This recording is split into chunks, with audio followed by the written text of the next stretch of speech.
Hello and welcome to another geometry lesson by eMath Instruction. My name is Kirk Weiler and today we'll be looking at Unit 10, Lesson 4 on areas of similar figures. Now we talked a lot about similar figures back in Unit 7, right? This idea that if we take a figure and we dilate it by some constant, we get another figure that's the same shape, right, but not the same size. And it's that same size issue that we're going to be looking at today specifically regarding areas. So let's get right into it.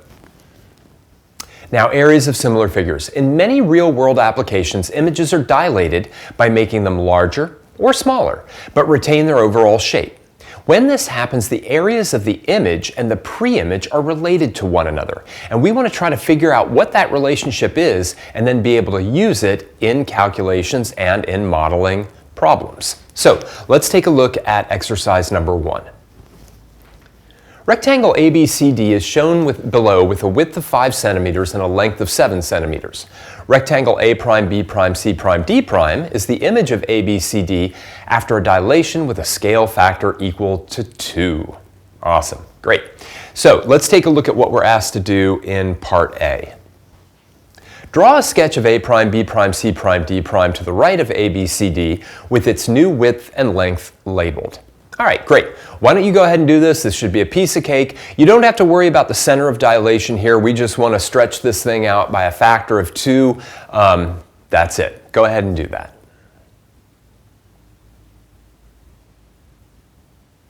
All right, well, I'm going to have mine just magically appear. And of course, what we know, right, when we dilate a figure by a certain scaling constant, is that all the lengths on the picture get scaled by that constant. Now, none of the angles change, so a rectangle, which has 4 right angles, continues to have 4 right angles in its image, but our 5 centimeter side got dilated to a 10 centimeter side, and our 7 centimeter side got dilated to a 14 centimeter side. Simple enough, right?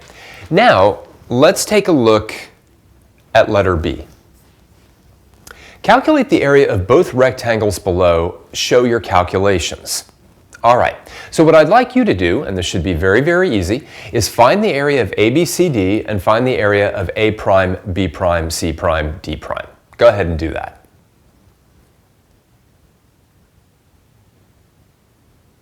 All right, simple enough. I'm going to just move this up a little bit so that we can see our original rectangle right there. So the area of ABCD, right, is going to be simply 5 times 7, which is going to be 35 square centimeters.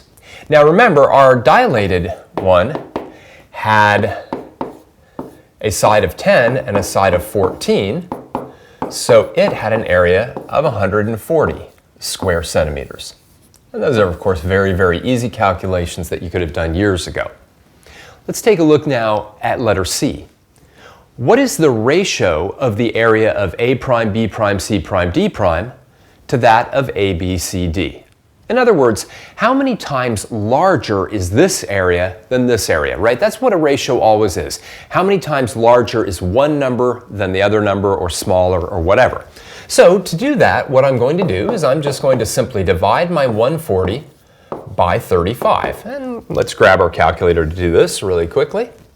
Right, 140 divided by 35, and that's equal to 4. And you could even say 4 to 1 if you want it in that kind of ratio form. Now, keep in mind what this means, okay? Have no doubt about what that number means. That number means that the area of A', B', C', D', boy, that's a lot to say, is 4 times the area of ABCD. You might think, well, wait a second, we dilated it by a factor of 2. Why didn't the area just double like the side lengths did? Well, we're going to kind of develop a pattern in a little bit and see if we can understand what is going on here exactly. Let's do another dilation. Letter D. If A', B', C', D' is the image of ABCD after a dilation by a scale factor of 5, determine the ratio of the area of A', B', C', D' to that of ABCD. Show your calculations. What do you notice? All right, So pause the video now and go ahead and do this. Now obviously what you're going to want to do is you're going to want to maybe do a little sketch of our new rectangle, right? You're going to want to give the new sides, calculate the area of the new triangle. We know the area of the original pre-image is still 35 square centimeters, and then you're going to want to find that ratio. And see then, once you have that ratio, if you can see a pattern.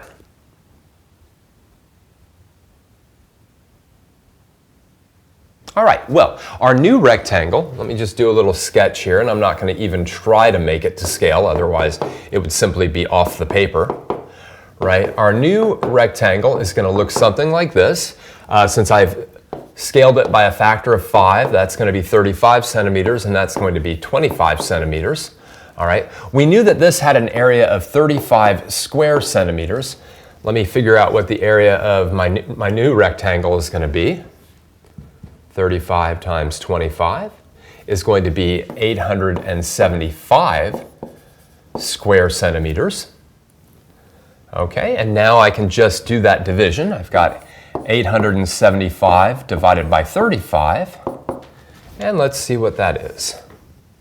875 divided by 35 gives me a ratio of 25 to 1. All right, so think about this for a second. When we scaled the original picture by a factor of 2, its area went up by a factor of 4. When we scaled the picture by a factor of 5, its area went up by a factor of 25. So what do we notice, right? It appears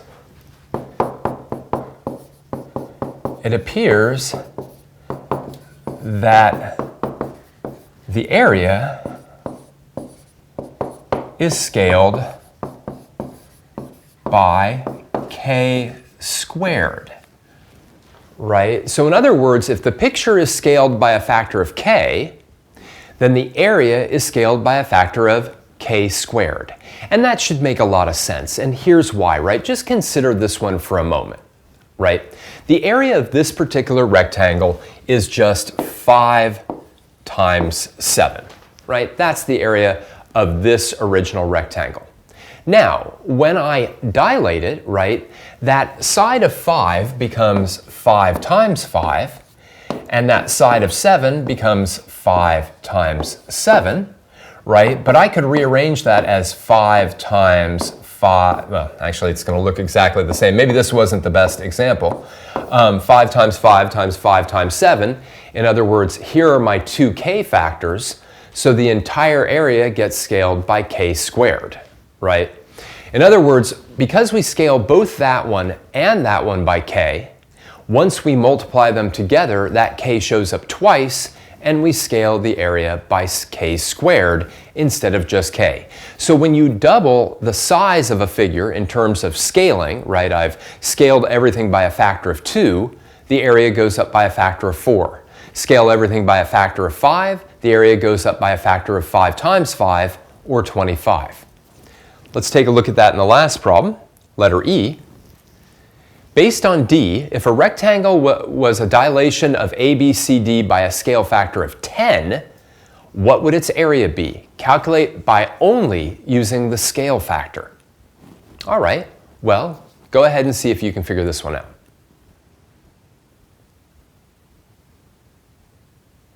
All right, well, if k is equal to 10, right, then k squared would be equal to 100.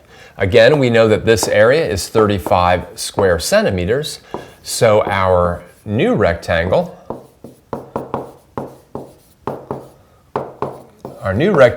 area would equal 35 times 100, or 3,500 square centimeters. All right, and again, you don't have to take my word for it, right? If you scaled this by 10, right, you would then have something that was 50 times 70, right? The 5 would go up to 50, the 7 would get scaled up to 70, and if you then multiplied those together, you would get 3,500 square centimeters. So it's this beautiful, beautiful relationship by how much we scale the lengths by, that's k, versus then how much we scale the area by, and that will be k squared. And it doesn't matter whether k is greater than 1 or less than 1, it's just irrelevant. So let's kind of summarize this, right? The area of a dilated/scaled figures. If a geometric image is the result of a dilation of a pre-image by a scale factor of k, then its area will be scaled by a factor of k squared. Awesome. So now let's take a look at one where the k is actually less than 1, right? We're making the figure smaller. Exercise number 2. A triangle has an area of 36 square inches. If the triangle is dilated by a scale with a scale factor of 1/2, then what will be the area of its image? Show how you found your answer. All right. Well, let's go through this one together, right? So we've got this scale factor, which is 1/2, right? Our k squared then will be 1/2 times 1/2, which will be 1/4. So in other words, our new area should be only 1/4 as large as our old area. So the area of the new figure, maybe I'll do this, is going to be 1/4 times the area of our older figure. That still doesn't look like the word old. Let's try that again. That's a little bit better. So that would be 1/4 times 36, and that would be 9 square centimeters. Oh, nope, square inches, not square centimeters. And that's easy. And again, what's tricky about this problem as opposed to the ones that we did on the front side of the sheet is here we don't have the dimensions of the triangle. So there would be no way to really say, well, okay, I've got a base and I'm going to like cut it in half. I've got a height, I'm going to cut it in half, right? And then I'm going to redo the problem and I'm going to get an area of 9 square inches. Here, I simply don't know those dimensions, so I have to just go with my k, square it, get 1/4, and then my new area will be 1/4 times my old area, which ends up being 9. It's pretty easy, really. Let's keep going. Let's get into some that are a little bit more messy, let's say. Exercise number 3. A rectangular picture has both its length and width enlarged by 25%. If its original area was 45 square centimeters, answer the following. Letter A. What will be its area after being enlarged? All right. Now, one thing that's important, is understanding what your k is if you're enlarging something by 25%. Now, it's really important not to think that k is 25. Definitely not, right? Or that k is 0.25. Still not, right? If we want to enlarge something, right, increase it by 25%, what that means is that our k will be 1.25. All right, so you worked a lot with this in algebra when you looked at what were called exponential functions. So our k is going to be 1.25. Our k squared is going to be a little bit messier, but let's actually figure that out. 1.25 squared. This one I'm going to bring out, 1.25 squared. That's going to be 1.5625. So our area is going to get scaled by 1.5625, and now we have it, right? So our new area, maybe I'll do it like this, will be 1.5625 times our old area, which was 45 square centimeters. And again, this is just now calculator work. In fact, I can just do times 45 on my calculator since it's there, and I will get 70.3125 square centimeters. And because I didn't say to round, I think I should just leave it like that. All right. Now, letter B. By what percent is the area increasing? Round to the nearest whole percent. So again, it would be tempting to think, well, okay, we are increasing the side lengths by 25% each. Maybe the area should be increasing by 25%.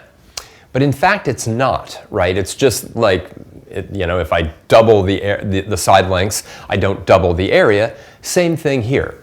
I'd like you to pause the video right now and see if you can think about what the percent increase is on the area.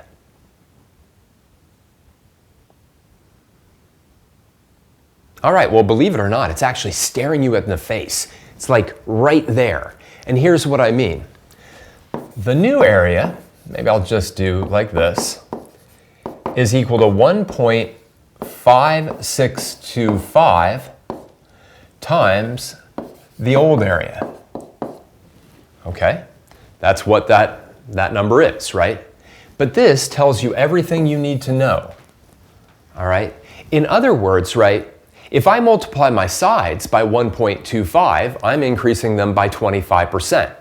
If I multiply my area by 1.5625, then I am increasing my area by 56.25%. All right, now it does say round to the nearest whole percent, so I'm actually increasing my area by 56% to the nearest percent. You can always tell how much you are increasing or decreasing a number by if you've got it written as 1 point something, right? And 1 point something, it's the something that really tells you what percent you're increasing it by. It's harder when it's decreasing because then you're looking at a number that is less than 1, all right? But that's not the situation here, and I don't want to walk down that path right now. Okay, let's do one more problem. A little bit of color involved, excellent, wakes us up. Exercise number 4. Carmelo is designing a back deck in the shape of an isosceles trapezoid. He models its floor plan by using the coordinate grid with the vertices at A, -4,6, B, 4,6, C, 7, -4, and D, -7, -4, where each grid unit represents 1 foot. Letter A, find the area of ABCD either by decomposition or by using the trapezoid area formula. Excellent. Let me take this advantage right now of reviewing the trapezoid area formula. So trapezoids, right, you learned their areas by a few different methods as you went through the middle school level. One way to do it is basically to just carve the trapezoid up into 2 right triangles and a rectangle. But you should have also seen a formula that said, look, in any trapezoid, you've got 2 sides that are parallel to one another, all right, at least 2 sides, and then possibly 2 sides that aren't, as in this case. To find the area of any trapezoid, you can always just do the following calculation. 1/2 base 1 plus base 2 times the height of the trapezoid, all right? Where base 1 and base 2 are the 2 parallel sides. So in this case, if you will, our base 1 is a length of 8 and our base 2 has a length of 14. All right, so that's B1 and B2. Okay, the height, on the other hand, is just this vertical distance from one base down to the other base, and that is going to be a height of 10. All right, now again, you can definitely carve this trapezoid up into 3 different figures, find the area of each one of them, and then add them all together. That's not a problem. But the cool thing about a trapezoid area formula is essentially this first part of it. Let me see if I can cover up that H. Right, that 1/2 B1 plus B2 is just the average base length. So it's kind of like you're replacing the trapezoid with a rectangle that has a base that's the average of these 2 bases. That's all it is. So it's really kind of convenient now. We can now say I've got 1/2 of, what do I have? 8 plus 14 times 10.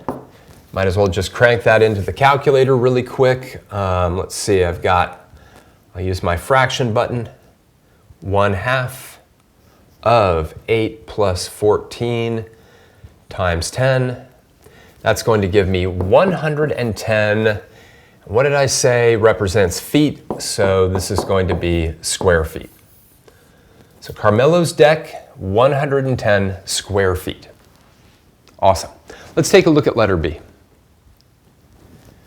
Carmelo decides he wants to keep the overall shape of the back deck, but wants its area to double. If he dilates ABCD with a center at the origin, what scaling factor to the nearest hundredth will he need? Now this is a little bit tricky, right? So he wants the area to double, right? And we need to figure out the scale factor based on that. I'd like you to pause the video right now and see if you can figure that out. It's definitely going to be a messy number, which is why I'm going to want you to round it to the nearest hundredth.